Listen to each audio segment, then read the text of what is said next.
What's happening, my friends? Mitch Smith here, and today we're going to be talking about bar chords. Okay, I had a couple of students this week. We're learning some songs that use bar chords, and it occurred to me that maybe I haven't been effective in distinguishing between the major and the minor when the root note's on the 6th string or 5th string, and how that affects how you make your bar chord. So we're going to talk about that in depth today and with visual aids. So even more so than just me explaining it, maybe the visual aids will help you get a good grip on how these actually work.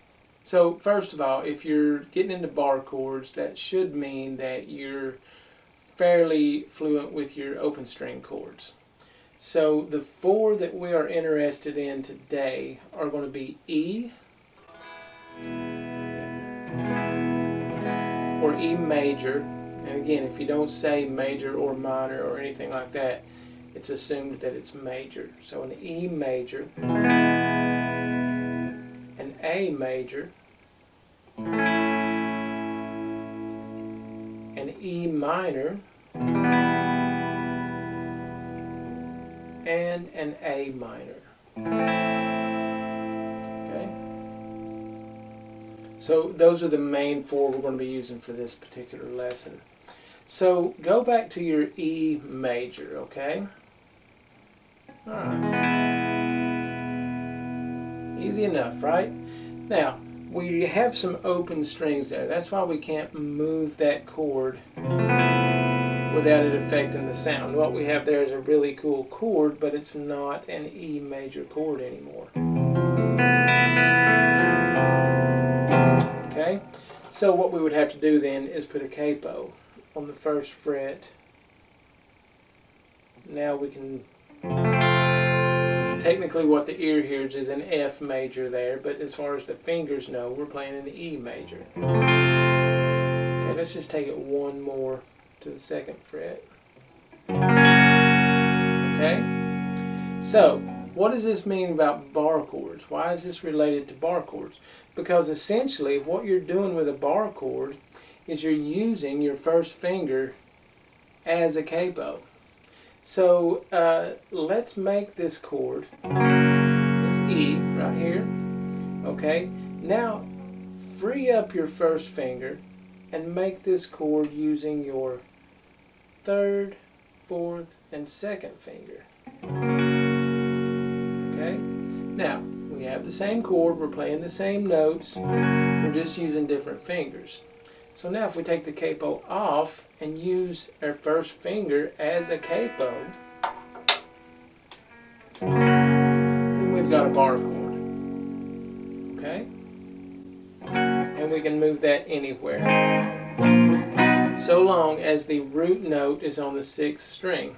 Now, if you go back to our E major, that 6th string open is the root note. And as we move the chord elsewhere, this root note is going to be on the 6th string. So, in other words, here, where we have a G chord, if we put our bar on that 3rd fret, we have a G major chord.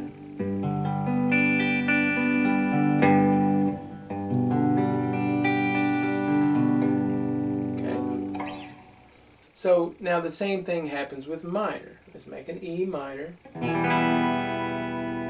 Okay. Now let's move that again to, let's capo the 2nd fret, just to remain consistent. And let's use, instead of these 2 fingers to make the chord, let's use your 3rd and 4th finger to make the chord. Okay. And again, using this finger as the capo. Now we have a minor bar chord. In this case, it's an F sharp minor. If we came on up to the 5th fret, it would be an A minor. Just wherever this finger is on the 6th string, that's going to name the chord. Okay?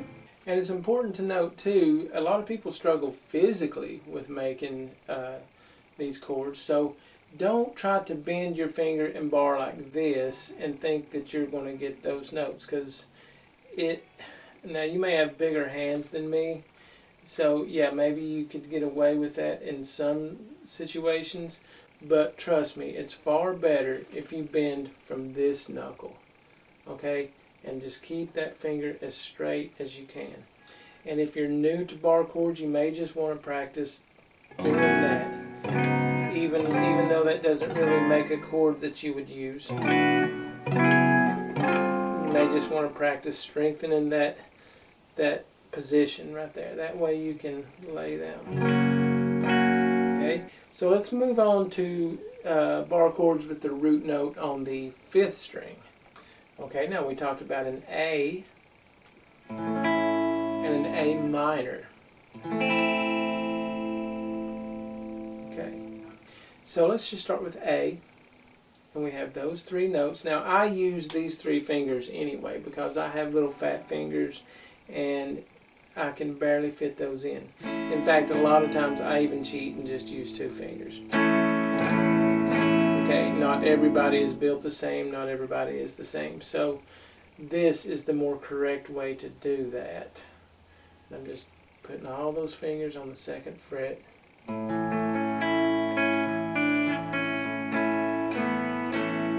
Okay, again, let's capo 2. In fact, let's capo 3 this time. Alright, and make that same chord. So, again, as far as the fingers know, we have an A chord. What the ear hears is a C chord. And if we remove that capo, allow this finger to be the capo, and even though you're crossing all 6 strings, your root note is still on the 5th string. Okay.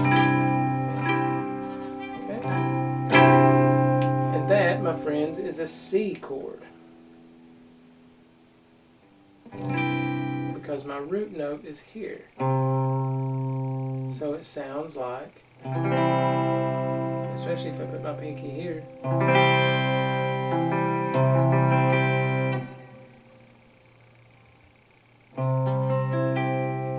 Alright.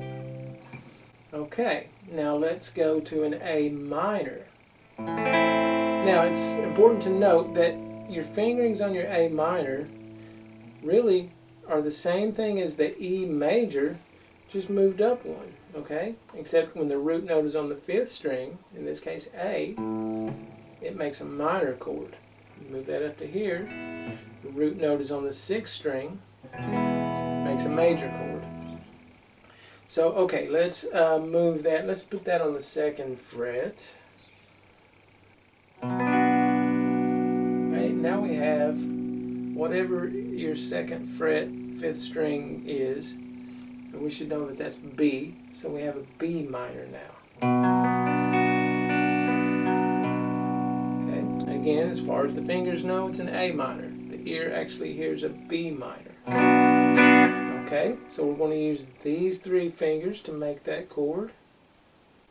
That's your 3rd, 4th, and 2nd. And even though we're really only strumming from the 5th string down, the 6th string could also be considered part of that chord if you wanted to alternate bass.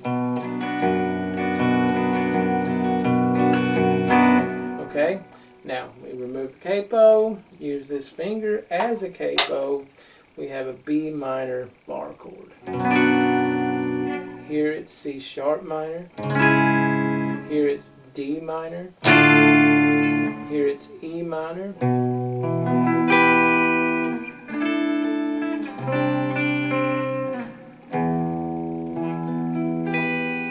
okay, so there you go.